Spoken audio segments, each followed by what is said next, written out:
السلام علیکم ورحمۃ اللہ وبرکاتہ۔ ناظرین، سلمان ندوی صاحب کو لگتا ہے بار بار سلفیت کے بڑے بڑے ڈرانی خواب نظر آ رہے ہیں۔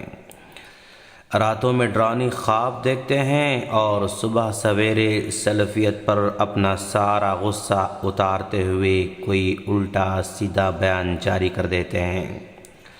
ہم نے سلمان صاحب کا ایک ویڈیو دیکھا جس کو انہوں نے اپنے گھر میں بیٹھ کر ریکارڈ کیا ہے، اور یہ ویڈیو 12 منٹ 34 سیکنڈ پر مشتمل ہے۔ ہم سب سے پہلے سلمان صاحب کے بیان کے اہم اعتراضات کو پوائنٹس میں ذکر کرتے ہیں اور پھر ان کا جائزہ لیں گے انشاءاللہ۔ پوائنٹ نمبر 1، داعش کا تعلق ایک متشدد گروپ سلفیت سے ہے۔ پوائنٹ نمبر 2، مختلف جماعتوں اور بڑی بڑی شخصیات کا نام لے کر کہا کہ سلفی ان کو کافر یا بددین سمجھتے ہیں۔ پوائنٹ نمبر 3، سلفیوں کے مدارس اور مساجد پر تشدد کا الزام لگایا۔ پوائنٹ نمبر 4، لفظ سلفی پر آپ کو بڑا اعتراض ہے۔ پوائنٹ نمبر 5، داعش محمد بن عبد الوہاب کے پیروکار ہیں۔ پوائنٹ نمبر 6، حکومتوں سے مطالبہ کیا گیا کہ سلفیوں پر پابندی لگائی جائے۔ آئیے اب ہم سلمان صاحب کے اعتراضات کا جائزہ لینے جا رہے ہیں۔ پوائنٹ نمبر 1، داعش کا تعلق ایک متشدد گروہ سلفیت سے ہے۔ سلمان صاحب، ہم آپ کو ایک وسیع علم رکھنے والا عالم سمجھتے تھے۔ ایک لمبے عرصے تک آپ کا عربوں سے ملنا جلنا رہا ہے، عربی کتابوں سے بار بار پالا پڑتا رہا ہے، لیکن آپ نادان کے نادان ہی رہے۔ عمر کے اتنے سال گزار دیے، آج تک سلفیوں کے اصولوں سے واقف نہیں ہو سکے۔ کم از کم داعش کو سلفیوں سے جوڑنے سے پہلے ذرا سلفیت کا مطالعہ تو کیے ہوتے۔ کاش اگر اصولوں کا مطالعہ کیے ہوتے تو شاید آج آپ اس طرح کی تہمت نہیں لگاتے۔ آئیے ہم بتاتے ہیں کہ سلفیت اور داعشیت میں کتنا بڑا فرق ہے۔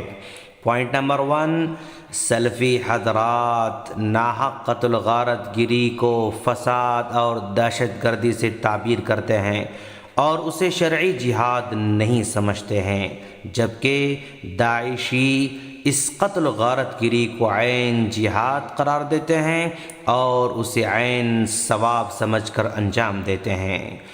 فرق نمبر 2، سلفی لوگ پولیس، فوج وغیرہ اور پرامن رہنے والے شہریوں کو قتل کرنا حرام سمجھتے ہیں۔ اس کے برخلاف داعشی فکر کے حامل لوگ ان کا قتل عام کرتے ہیں، انہیں کافر قرار دیتے ہیں، مرتد قرار دیتے ہیں، ان کے خون سے اپنے ہاتھ کو رنگتے ہیں۔ فرق نمبر 3، سلفی اور اہل حدیث حکمرانوں کے لیے دعائے خیر کرتے ہیں اور اللہ سے ان کی ہدایت اور نیک کاموں کے لیے توفیق کی دعا مانگتے ہیں۔ اس کے برخلاف داعش ان حکام کو مسلمان ہی نہیں سمجھتے، لہٰذا وہ ان کے لیے دعا نہیں کرتے ہیں بلکہ بد دعا کرتے ہیں۔ ان کے خلاف قنوت نازلہ کا باقاعدہ اہتمام کیا جاتا ہے اور حکمرانوں کو بد دعائیں دی جاتی ہیں۔ فرق نمبر 4، سلفی یعنی اہل حدیث حکومت کے خلاف بغاوت کرنا، حکومتوں کا تختہ الٹنا اور اقتدار کی رسا کشی میں شریک ہونا درست نہیں سمجھتے ہیں، اور وہ حکومت مخالف انقلابات وغیرہ میں حصہ نہیں لیتے ہیں، بلکہ وہ تو مسلم حکمرانوں کو نصیحت کر کے، دعوت دے کر اور ان کے لیے اللہ سے دعا کر کے خیر و بلائی کی توقع رکھتے ہیں، کیونکہ انہیں اقتدار کی کوئی چاہت نہیں ہوتی ہے۔ اس کے برخلاف داعشی حضرات مظاہروں، ہڑتالوں، انقلابوں اور حتیٰ کہ قتل و غارت گری کے ذریعے حکومت حاصل کرنا اپنا شرعی فریضہ سمجھتے ہیں۔ جیسے بھی ممکن ہو سکے اقتدار کا حصول مقصد اولین ہوتا ہے۔ اتنا ہی نہیں بلکہ سفاک داعشی سلفیوں کے پرامن طریقہ کار کو بزدلی کا نام دیتے ہیں اور انہیں سرکاری ملا، حکومت کے زرخرید غلام، طاغوت کے پٹھو اور اس جیسے دیگر القابات سے نوازتے رہتے ہیں۔ فرق نمبر 5، سلفی ہر اس غیر مسلم کے ساتھ نیکی اور احسان کرنے کی تعلیم دیتے ہیں جو دین کی وجہ سے مسلمانوں سے نہیں لڑتا اور مسلمانوں کو تنگ نہیں کرتا اور انہیں ہجرت پر مجبور نہیں کرتا ہے۔ اس کے برخلاف داعشی کسی بھی کافر کے ساتھ حسن سلوک کو جائز نہیں سمجھتے ہیں اور نہ ہی ان کے ساتھ انصاف سے پیش آتے ہیں۔ فرق نمبر 6، سلفیوں کا مقصد لوگوں کو دعوت دے کر انہیں جہنم سے بچانا ہے اور جنت کے راستے پر چلانا ہے۔ اس کے برخلاف داعشیوں کا مقصد لوگوں کو کافر مرتد قرار دے کر انہیں قتل کرنا، فتن و فساد پھیلانا ہے۔ ایسے بے شمار فرق ہیں، ہم نے بطور نمونہ چند آپ کے سامنے بیان کیا ہے۔ ان تمام چیزوں کے پیش نظر سلفی اور داعش میں زمین و آسمان کا فرق ہے اور اس ظالم سفاک تنظیم سے سلفیت کا کوئی لینا دینا نہیں ہے۔ اس تنظیم کو سلفیت گمراہ سمجھتی ہے اور اس کے تمام ظلم و بربریت کے کاموں کی مذمت کرتی ہے اور دعا کرتی ہے کہ اللہ ان کو ہدایت دے اور اسلام کے سچے پیروکار بنائے۔ سلمان صاحب، کیا آپ نے نہیں دیکھا کہ پورے سلفی علماء داعش کی مذمت بیان کر رہے ہیں، فتوے جاری کر رہے ہیں؟ حج کے موقع پر میدان عرفات میں ساری دنیا کے حاجیوں کے سامنے مفتی سعودیہ داعش کو اسلام اور مسلمانوں کا دشمن نمبر 1 قرار دیتے ہیں، پھر بھی آپ سلفیت کو داعش سے جوڑ رہے ہیں۔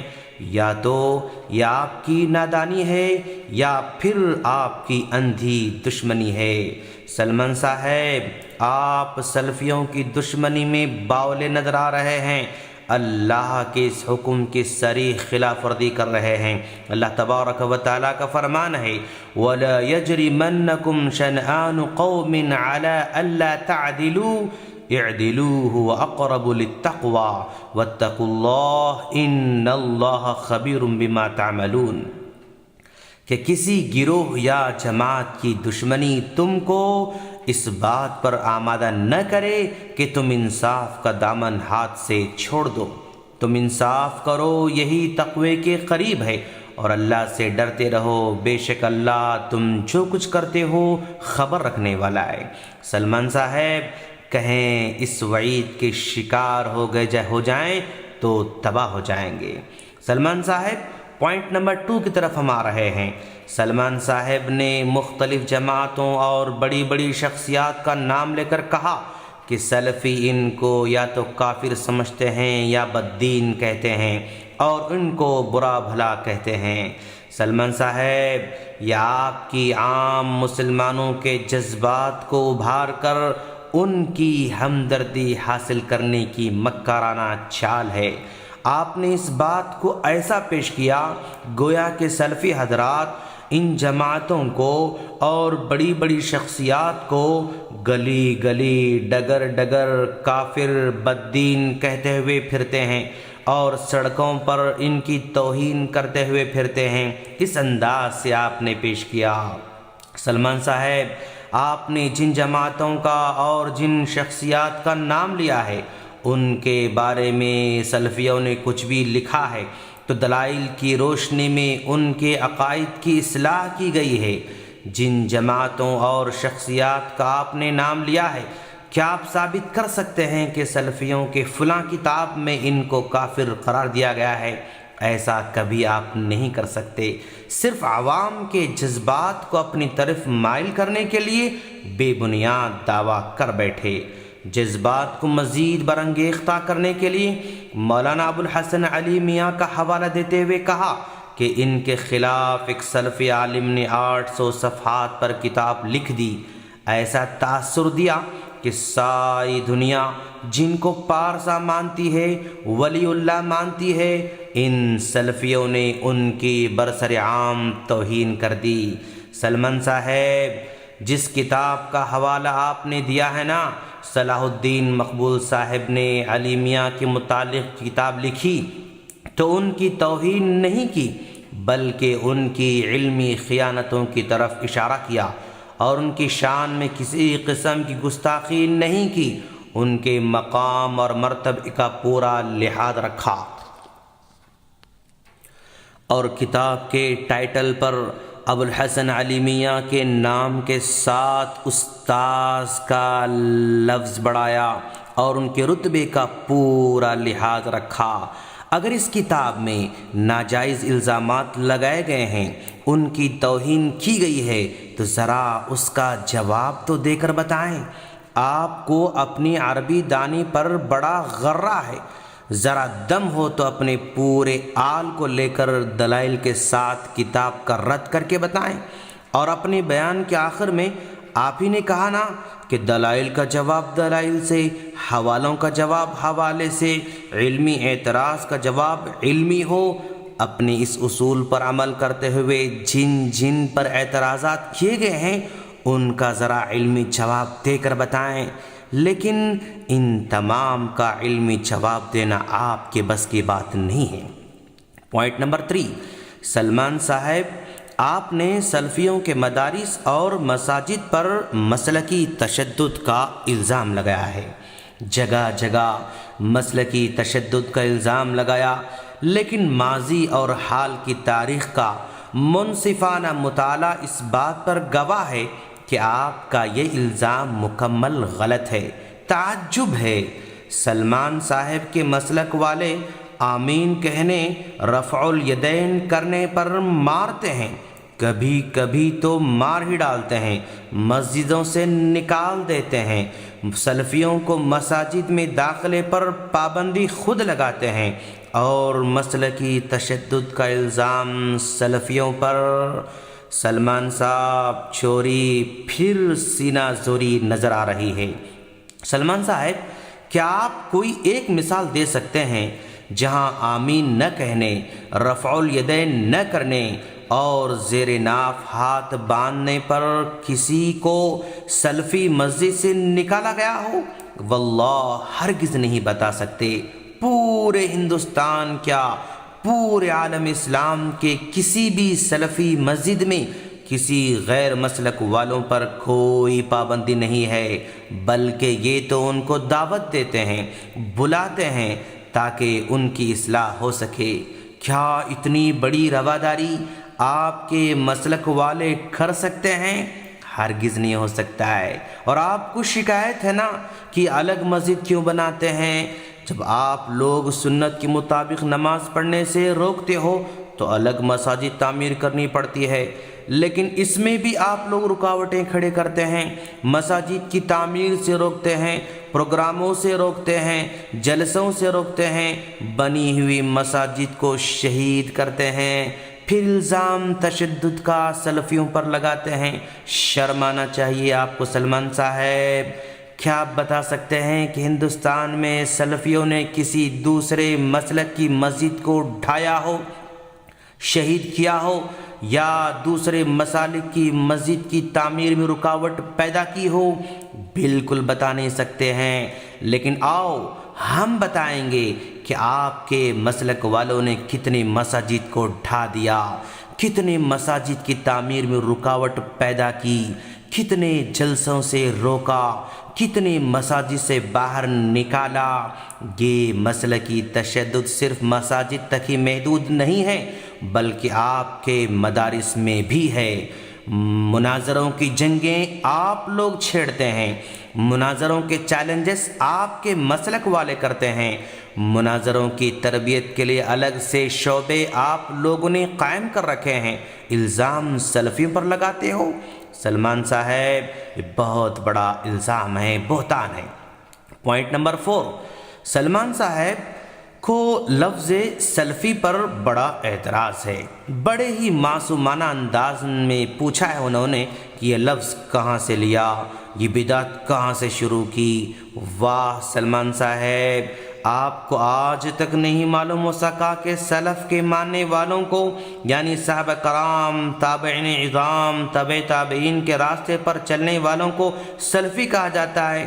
سلمان صاحب، آپ پورے ایک سیاسی لیڈر کی چال چل رہے ہیں، جان بوجھ کر عوام کو گمراہ کر رہے ہیں، اور یاد رکھیں سلفیوں کو اس نام سے پکارے جانے کا کوئی شوق نہیں ہے، بس گمراہ فرقوں سے تمیز کرنے کے لیے یہ نام رکھا گیا ہے، ورنہ نام کی وجہ سے کوئی بھی جنت میں جانے والا نہیں ہے، یہ نام صرف شناخت کے لیے رکھا گیا ہے۔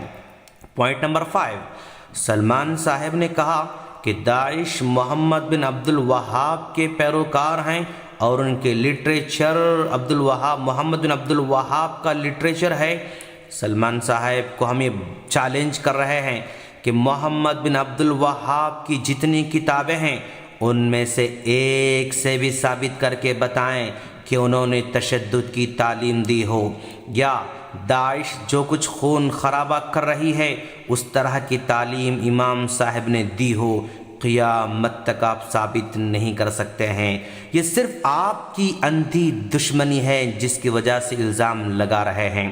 سلمان صاحب، اللہ سے ڈریں، جھوٹی تہمتوں سے بچیں، ورنہ روز قیامت اس سیاسی چال بازی کا خمیازہ بھگتنا پڑے گا۔ پوائنٹ نمبر 6، سلمان صاحب نے اپنے کانچ کے مکان کو بچانے کی ہر ممکن کوشش کی، لیکن سلفیوں کے قرآن اور احادیث کے دلائل کے سامنے چکنا چور ہوتا ہوا نظر آیا۔ دلائل کے میدان میں علمی گفتگو کے ٹیبل پر منہ کے بل گر پڑے تو حکومت وقت کا سہارا لینے کے لیے اس کے پاس جھوٹی رپورٹنگ شروع کر دی، اور ایسا ہر دور میں ہوتا ہوا نظر آ رہا ہے۔ ہمیں اس بات پر کوئی تعجب نہیں ہے۔